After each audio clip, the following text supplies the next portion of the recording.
My son's hand had just struck my face, and the room went silent like the air itself was scared to move.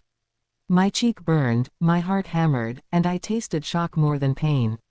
Then he looked at me with cold eyes, the same eyes I used to kiss when he was a baby, and he said, "Don't make me repeat myself." I did not scream. I did not fight. I did not even cry.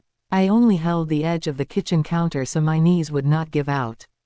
And inside my head, one thought shouted louder than anything, if my own child can do this to me, what else is he capable of doing? His name is Daniel. He is 21. He is tall, strong, and lately he walks around the house like it belongs to him. He used to be my sweet boy who asked permission before taking a biscuit. But something changed after his father died. Something changed after he met Livia. Livia was not family, but she behaved like she owned us. She was Daniel's girlfriend. She had a voice that sounded polite, but her words were sharp. She always said things like, "We should plan your future," when she really meant, "We should take your things." That night, right after Daniel hit me, I heard Livia's footsteps behind him. She did not look surprised.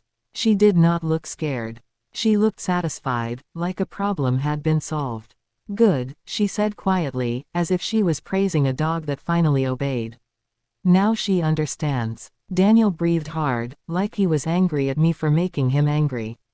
"You're going to sign it tomorrow," he said. "No more delays." "Sign what?" I asked, even though I already knew. He slapped a folder onto the table. The folder had papers inside. The top page had my name printed in bold letters.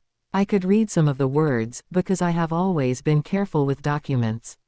I saw, transfer of property. I saw, authorization. I saw, full consent. It was my house. My late husband and I paid for it for years. We struggled for it. We fixed it. We cried in it. We healed in it. And now my son wanted me to sign it away. I swallowed. "Daniel, this house is mine," I said. "This is our home. It's my home too," he snapped. "You can live here," I said. "You are my son. You will always have a place here." "But the papers, Daniel. They mean you want to take it from me." Livia leaned her shoulder on the doorframe like she was watching a show. "You're old," she said. "You should relax. Let the young people handle things." I stared at her. "I am not old," I said. "And even if I was, I am still the owner."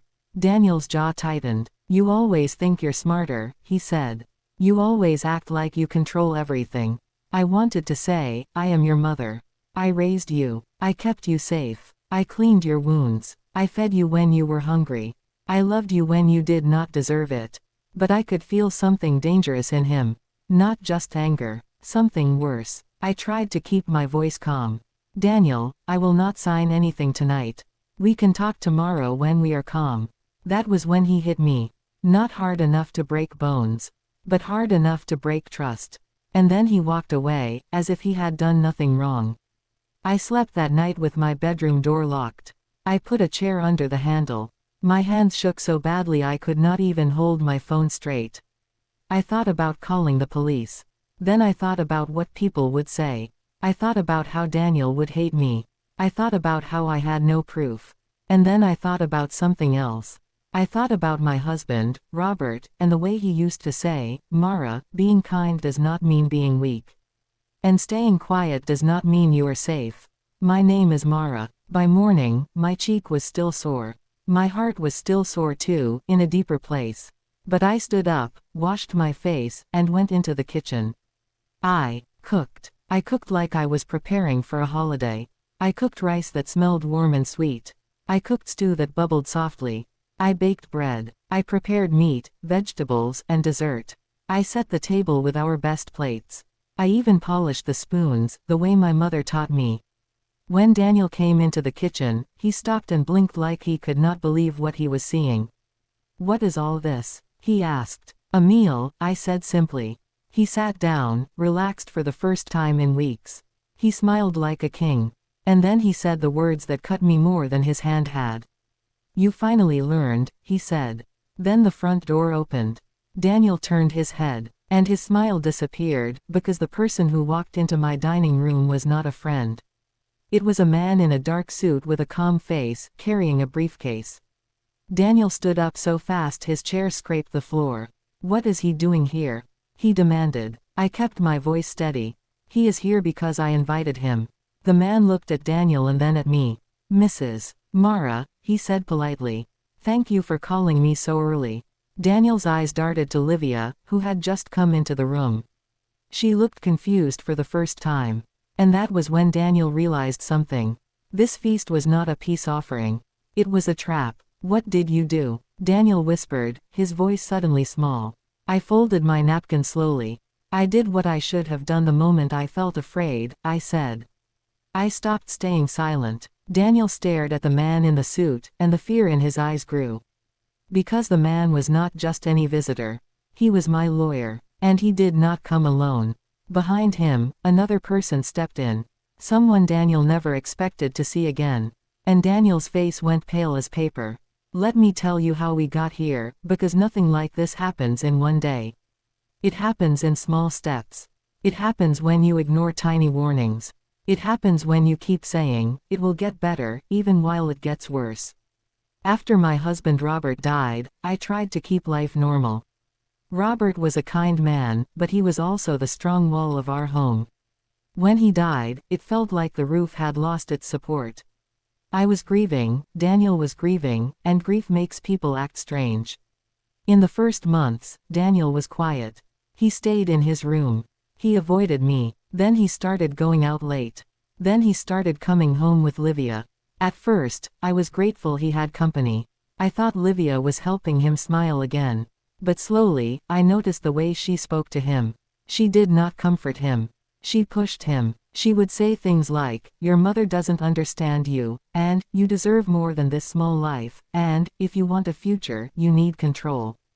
Control. That word became Livia's favorite. She began to take over small things in my home. She told Daniel where to sit. She told him what to eat. She even told me how to cook, like I was a child. One day, I found her in our bedroom. She was looking through Robert's drawer. What are you doing? I asked. She smiled like she was innocent. Just helping Daniel, she said. He wants to know where his father kept the important papers. I felt a chill. Those are private, I said. And if Daniel needs something, he can ask me. She stepped closer. You're not the only adult here, she said softly. Her voice was calm, but her eyes were not kind. Daniel is grown. He has rights. That night, Daniel asked me questions he had never asked before. How much money did Dad leave? He asked. What is the house worth? He asked. Is the land in your name or Dad's? He asked. I answered carefully. The house is in my name, I said. Your father wanted it that way, so I would be safe. Daniel frowned. Safe from what? From life, I said. From sudden loss. From people who take advantage. He looked away. No one is taking advantage. But his voice did not sound sure. A week later, I found a letter on the table. It was from a bank. It mentioned a loan inquiry. Not approved yet, but requested. My stomach tightened. Daniel, I said, holding the paper. Did you apply for a loan? He snatched it. It's nothing. It uses the house as security, I said. This is serious. He rolled his eyes. Livia said it's smart. We can renovate, start a business, make more money. And what happens if you can't pay? I asked. He shrugged. We'll pay. I looked at him closely. Daniel, are you in trouble? He slammed the letter down. Stop treating me like a kid. That was the first time he raised his voice at me like that. It was the first crack. Then came the second crack. One evening, I came home from the market and saw strangers in the living room. 2 men. 1 woman with a laptop. Papers on the table. Daniel was smiling. Livia was smiling too. What is this? I asked. Livia stood up. Oh, good, she said. You're here. This will be quick. Daniel pointed to a pen. Sign, he said. Sign what? I asked again, though my body already felt the fear. Daniel sighed like I was being difficult. Just sign so we can move forward. I picked up the top paper. It was a form that gave temporary authority to Daniel. But the words were sneaky. It said temporary, but it allowed permanent decisions. I looked at the strangers. Who are you? I asked. The woman smiled. We're advisors, she said. Helping Daniel plan the future. I placed the paper down. I will not sign, I said. Not with strangers in my home. Daniel's face hardened. It's not your home alone, he said. I felt something snap inside me, not anger, but sadness. I thought this was our home, I said quietly. A place where we protect each other. Livia laughed softly. Protect, she said. Or control. That night, after they left, I searched Daniel's room while he was out. I did not feel proud. But I felt desperate. I found receipts, expensive things, a new phone, new shoes, dinner bills, and then I found the real shock. A small envelope with letters from a debt company. Daniel owed money. A lot of money. My hands went cold. I sat on his bed and stared at the letters. The dates were recent. The tone was sharp. The threats were real. When Daniel came home, I tried to talk calmly. Daniel, I said, holding the envelope. Why didn't you tell me? His eyes widened. Then his face filled with anger. You went through my stuff. I'm your mother, I said. I'm worried. This is serious. He stepped close. You're always watching, he said. Always judging. I'm trying to help you, I said. He laughed, but it sounded bitter. Help. Livia is helping, not you. That was when I understood. Livia had planted herself inside Daniel's grief. She had turned it into anger. And she was using that anger to push him into choices that would destroy him and me. The next day, I called my friend Mrs. Patel, who lived across the street. She was older than me and wise in a quiet way. I showed her the loan paper and the debt letters. Mrs. Patel's face turned serious. Mara, she said, you need protection. Legal protection. I don't want to ruin my relationship with my son, I whispered. Mrs. Patel touched my hand. Your son is already being ruined, she said. If you do nothing, you will lose your home. And he will still be in debt. Silence will not save him. That night, I did something I had never done before. I called Mr. Gideon Hale, the lawyer who helped Robert write our will years ago. He listened to me quietly. Then he said, Mrs. Mara, do you feel safe in your house? I hesitated. He waited. And then I told the truth. No, I said. There was a pause. Then we act carefully, he said. No shouting, no drama, just clarity. That was the plan. I did not want revenge like a movie. I did not want pain. I wanted safety. I wanted truth. I wanted Daniel to stop being used. So I agreed to do something hard. I agreed to set a trap that would expose the real problem.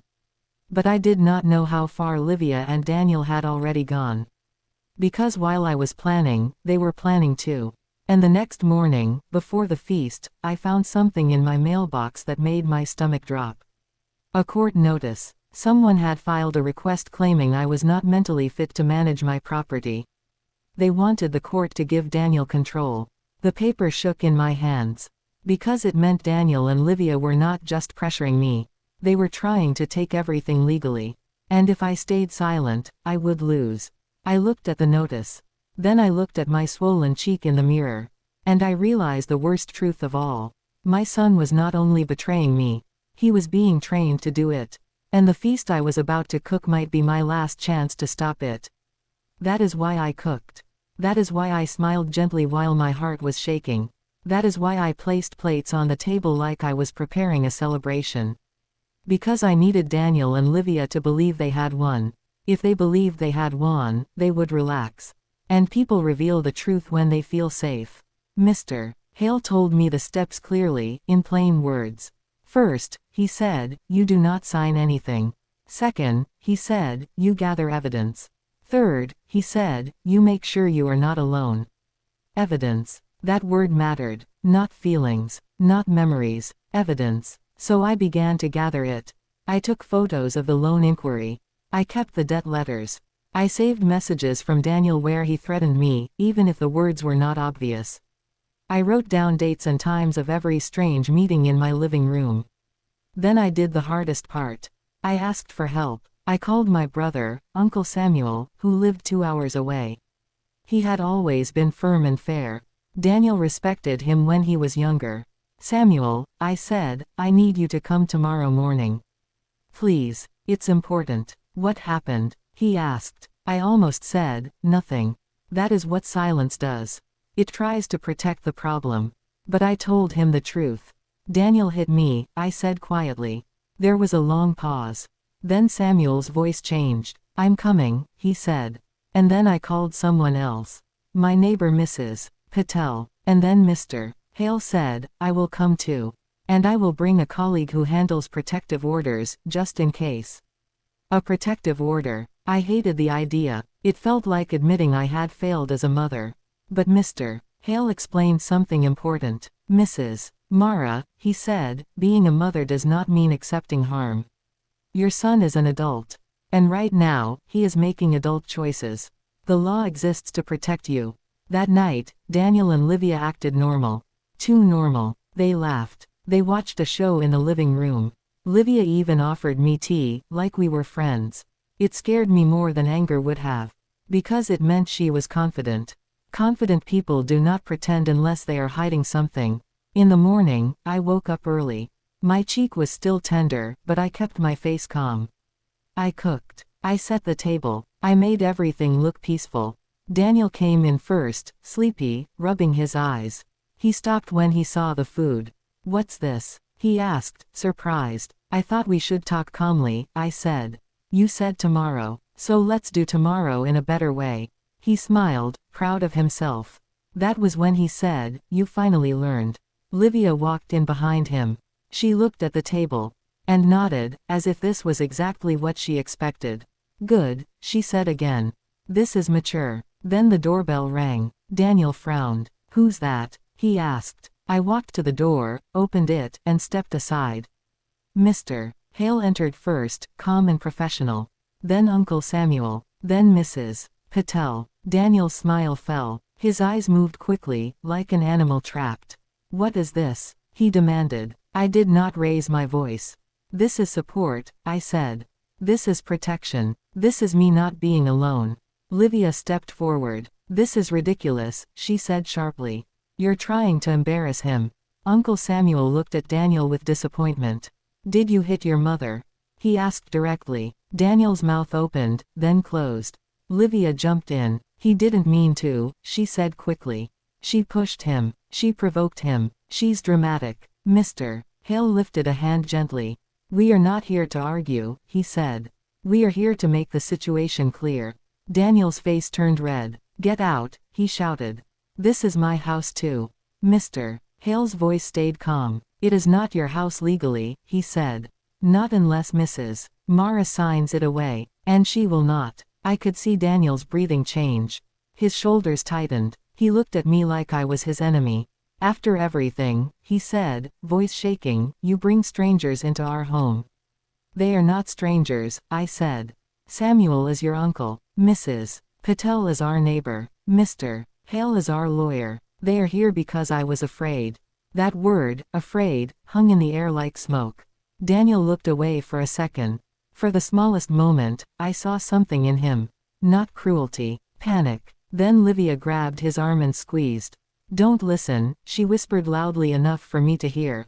She's manipulating you. Mr. Hale opened his briefcase and placed a different folder on the table. Mrs. Mara has received a court notice, he said.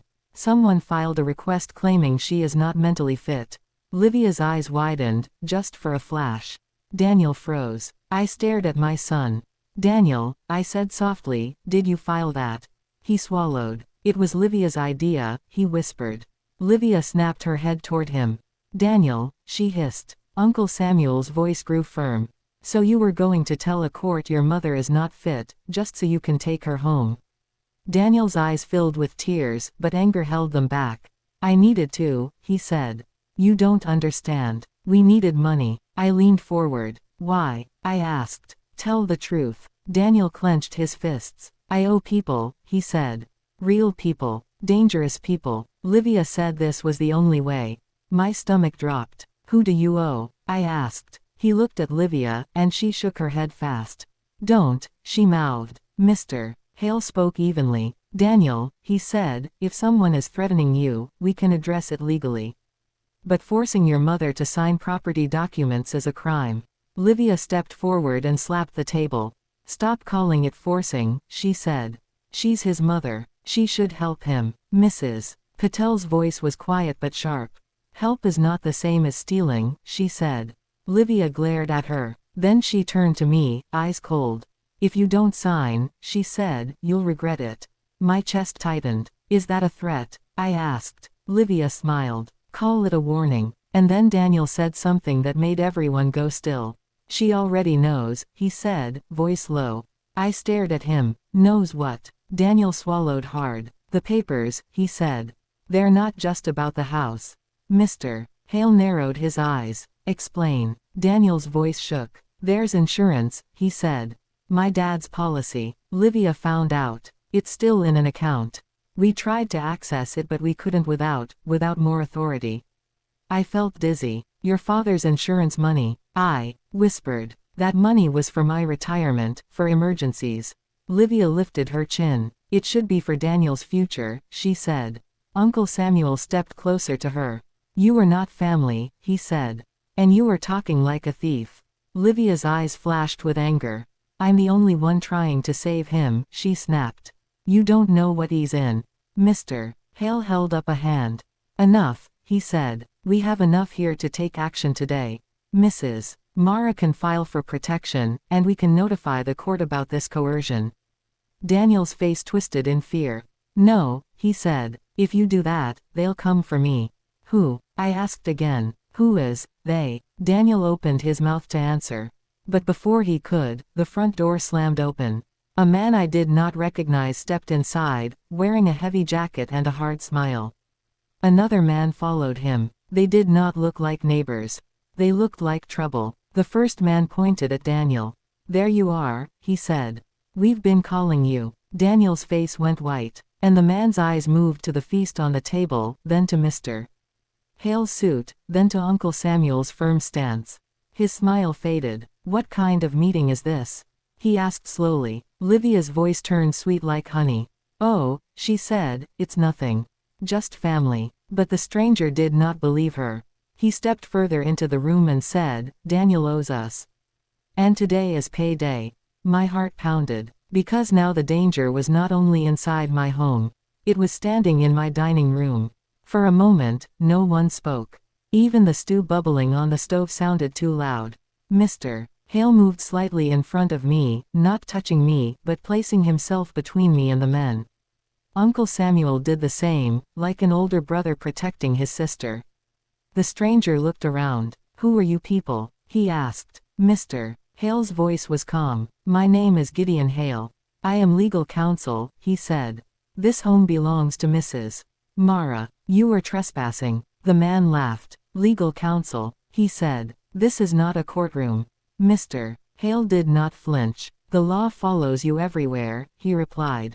Especially when you step into someone's home to threaten them.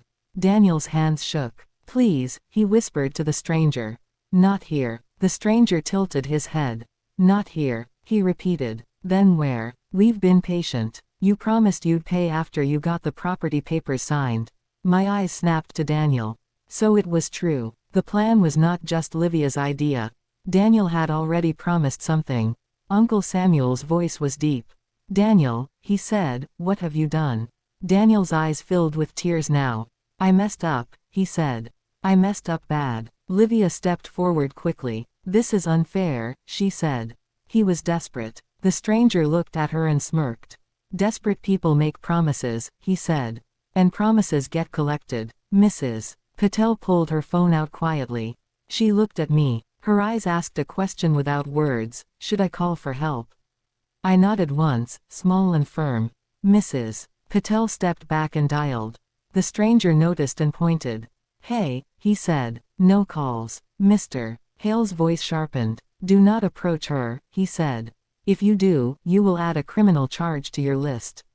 The stranger laughed again, but it sounded less confident now. Charges, he said. You don't even know who I am. Mr. Hale answered evenly. I don't need to, he said. Your behavior is enough. Then the stranger turned to me. Old woman, he said, your son owes money. He said you were going to sign over the house so we could settle it. So either you sign today, or we start taking things. My stomach turned. The fear was real, but something else was real too. I was done being silent. I stepped forward a little. You will not take anything, I said. And I will not sign anything. The stranger's eyes narrowed. Then your son suffers, he said. Daniel cried out. Stop, he shouted. Just stop. Uncle Samuel grabbed Daniel's shoulder. Listen to me, he said. Tell the truth now, all of it. Daniel swallowed hard, then spoke fast, like words were spilling out of him. I borrowed money, he said. I thought I could flip it. I thought I could make profit fast. Livia said she knew someone. She said she knew a guy who lends money and then you pay back with interest. She said it was normal. Livia snapped, it is normal. Daniel kept going. But I couldn't pay. The interest grew. I panicked. Livia said the house was the answer. She said if we got the house in my name, we could get a big loan and pay them and still have money left. I stared at Livia. So you pushed my son to borrow from criminals, I said, voice shaking, and then you pushed him to steal from me.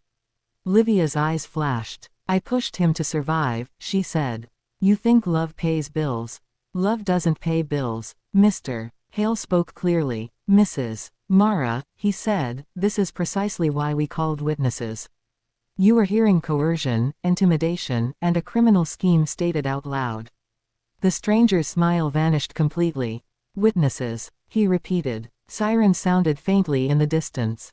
The stranger's head snapped toward the window. Mrs. Patel's call had worked. The stranger turned angry. He pointed at Livia. You said this would be easy, he snapped at her. You said she was alone. Livia's face tightened. It would have been, she hissed, and then she turned to Daniel, furious. You talked too much. Daniel looked broken. I didn't want to hurt her, he whispered. I didn't want any of this. I looked at my son. I wanted to hold him. I wanted to yell. I wanted to rewind time. But I kept my voice steady. You already hurt me, I said. And you would have hurt me worse if I stayed quiet. The sirens grew louder. The stranger grabbed Daniel by the collar. You're coming with us, he growled. Uncle Samuel shoved the man's arm away. Do not touch him, he said. The man pulled back, angry, but he was listening to the sirens now. His confidence was draining. He pointed at Daniel. This isn't over, he said. You hear me? Then he pointed at me. And you, he said. Your choice today will cost you. The door slammed as he and the other man rushed out. The room fell silent again. Daniel collapsed into a chair, shaking. Livia stood rigid, like a statue. Mr. Hale looked at me. We need to do the next step now, he said. Not later. I nodded. But before we could move, Livia suddenly grabbed the folder of papers off the table. No, she shouted. You can't ruin everything. She ran toward the back door. Uncle Samuel moved to stop her, but she was fast. She yanked the door open and sprinted outside with the documents. Mr. Hale cursed under his breath, then said, Daniel, where is her bag? Her phone. Anything that shows her identity and connection to this scheme. Daniel looked up, panicked. Her bag is in my room, he said. I stared at him. You let her keep her things in your room? I asked. He looked ashamed. She basically lives here, he whispered. Sirens arrived outside. Voices shouted. Doors closed. Footsteps came up the porch. And then another sound, sharper than any siren. A loud crack from outside, like something breaking. Everyone froze. Uncle Samuel rushed to the window and looked out. His face went hard. Mara, he said, voice low, she's trying to leave in your car. My car. My only way to get to work, to get groceries, to live. Mr. Hale snapped, do not go outside. Let the officers handle it. But I was already moving toward the door, fear and anger mixing like fire. Because if Livia escaped, she could destroy evidence, lie to the court, and come back later with another plan. And if she escaped with my car, she could vanish. The officers knocked hard. Police, a voice called. I opened the door with shaking hands. And the moment I did, I saw it. Livia in my driver's seat, engine running, eyes wild, gripping the steering wheel like she had the right. And Daniel, standing behind me, whispering through tears, Mom, I think she was never here for me. I think she was here for you. Then Livia looked straight at me through the windshield and mouthed words I could read clearly. You'll lose. And she pressed the gas. The officers moved fast. One of them stepped into the driveway, raised a hand, and shouted for Livia to stop. Another officer ran toward the driver's side. Livia tried to steer around, but she could not. The officers blocked her path. The driveway was narrow, and panic makes people clumsy. She slammed on the brakes. The officer opened the door and pulled the keys out of the ignition. Livia screamed, "You can't do this." The officer's voice stayed firm. "Step out of the vehicle," he said. Now. Livia climbed out, shaking with rage. "This is my boyfriend's car," she lied quickly. I stepped forward, holding my car keys in my palm like proof. "This car belongs to me," I said. "And she stole it." The officer nodded. "Ma'am," he said to me, "did you request assistance because you felt threatened?" "Yes," I said. And then I looked at Daniel. My voice cracked. "And because my son hit me." Daniel flinched as if those words were a slap to him. The officer turned to Daniel. "Is that true?" he asked. Daniel's shoulders collapsed. "Yes," he whispered. "I did. I'm sorry." The officers separated everyone. They asked questions. They took statements. Mr. Hale spoke clearly and provided the documents we had already collected. Uncle Samuel showed the bruise on my cheek. Mrs. Patel confirmed what she heard and saw. Livia tried to talk her way out. She cried. Then she shouted. Then she claimed I was confused. She even tried to say Daniel hit me by accident. But the truth was stronger than her stories because the truth had evidence. Here is what became clear, and I will say it plainly. Livia found out Daniel had debt. She encouraged him to borrow more, telling him it would be easy money. When the debt grew and the lenders started pressuring Daniel, Livia pushed him toward the house and the insurance money. She wanted him to get legal control so he could access big money quickly. She told him that if he did not act fast, the lenders would hurt him. Daniel believed her because he was scared. He was also still grieving his father. He wanted relief. He wanted a simple solution. Livia offered him that illusion. But Livia had her own goal. She did not just want Daniel safe. She wanted access to what I owned. She wanted control. That is why she suggested the court notice about me being unfit. If the court believed it, Daniel could become my legal guardian. Then he could manage my money and property. It would look legal on paper, even though it was cruel and dishonest. Daniel went along with it because he thought he had no other choice. But he also went along with it because he was ashamed to tell me he was in debt. Shame makes people hide. Hiding makes people easy to manipulate. When the officers searched my home, they found more proof. They found printed copies of property transfer forms in Daniel's room, with my name typed in, not signed. They found messages on Livia's phone. Messages that showed she had been talking to the lenders. Messages where she promised, in plain words, that the mother will sign, and the house will be secured. That was the final piece. Livia was not just standing nearby. She was part of the plan. The officers arrested Livia for theft of the car, trespassing threats, and involvement in coercion and attempted fraud. The charges and the exact legal terms depend on local law, but the point is this: the law took her action seriously because there was evidence, witnesses, and a clear pattern. Daniel was not arrested that day. The officers spoke to him separately because he confessed, because he was not the one threatening the household, and because the main danger had just tried to run away. But they warned him clearly. Mr. Hale warned him too. Daniel, Mr. Hale said, you cannot lay hands on your mother again. You cannot pressure her to sign. You cannot act as if her property is yours. If you do, there will be consequences. Daniel cried in a way I had not seen since his father died. He sat on the porch steps with his head in his hands, like a child who got lost. I stood behind him, feeling two opposite pains at once. The pain of a mother who loves her child, and the pain of a woman who must protect herself. That afternoon, Mr. Hale helped me take immediate legal steps. Again, I will say it plainly. We informed the court that the unfit claim was part of a coercion attempt. We included witness statements and the evidence of threats and fraud. Mr. Hale filed paperwork to block any transfer attempts and to document my capacity and intent clearly. He also advised me to consider a protective order if Daniel's behavior continued. Uncle Samuel stayed at my house for a week. Not as a guard like in a movie, but as a steady adult presence. Mrs. Patel checked on me daily. She brought tea, but more importantly, she brought courage. Daniel also stayed, but not in the same way as before. He slept in the guest room. He did chores. He spoke softly. He avoided my eyes at first, because shame is heavy. On the third day after the feast, he finally stood in the kitchen while I washed dishes. "Mom," he said quietly. I did not answer right away. Not to punish him, but because I needed to be honest with myself. Silence can be dangerous when it hides fear, but silence can also be wise when you are choosing your words carefully. He cleared his throat. "I'm sorry," he said. "I don't even know how I became that person." I looked at him. "You became that person because you were scared," I said. "And because you chose the wrong guide." He flinched. "I loved her," he whispered. "You loved the feeling she gave you," I said gently. "The feeling that your problems had a fast answer." Daniel nodded, tears rolling now. "I was drowning," he said.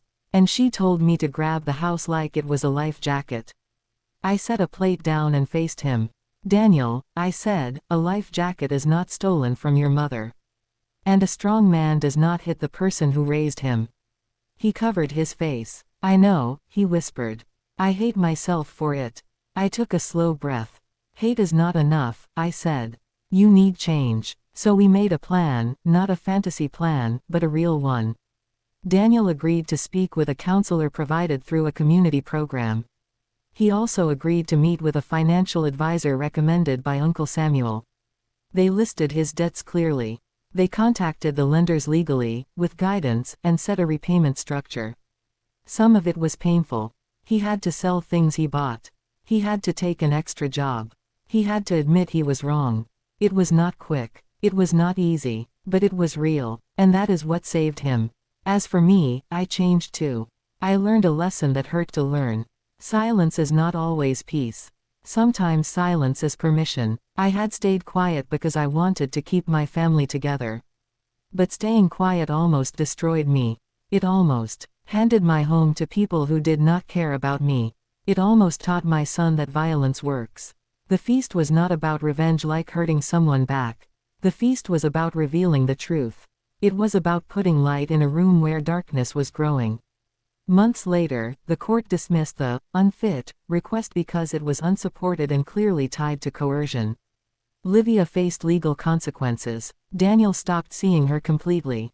When he heard she had been messaging the lenders behind his back, even after the arrest, he finally understood. She was not saving him. She was using him. One evening, Daniel sat with me at the dining table, the same table where the feast happened. The table felt different now. It felt like a place of truth, not fear. "Mom," he said quietly, "when I hit you, I thought you would give in. I thought you would sign because you love me." I nodded. "I do love you," I said. He swallowed. "But you didn't sign," he said. "You called help. And you saved both of us." I looked at him. "I didn't save you alone," I said. "You also saved yourself when you finally told the truth." Daniel nodded slowly. "I was ashamed," he admitted. "I thought if I told you about the debt, you would think I was a failure." I reached across the table and touched his hand, careful, because trust takes time to rebuild. "I would rather hear a hard truth," I said, "than live inside a dangerous lie." He squeezed my hand gently. "I understand now," he whispered. And in that moment, I felt the true ending of this story. Not a perfect ending, but a complete one. My home stayed mine. My voice returned. My boundaries became clear. My son learned that love is not control, and family is not a place to take from, but a place to protect. The lesson is simple, and it is the lesson I wish I learned earlier. If something feels wrong, speak up. Get help. Tell the truth out loud. Because silence does not stop danger. It only gives danger more room to grow. And that morning, when Daniel smiled and said, "You finally learned," he was right in one way. I did finally learn. I learned that being a mother does not mean accepting harm. It means having the courage to protect your child by refusing to let them become someone cruel. It means having the courage to protect yourself too. That is how the feast ended. Not with shouting, not with revenge that hurts, but with truth, consequences, and a new beginning built on clarity instead of fear.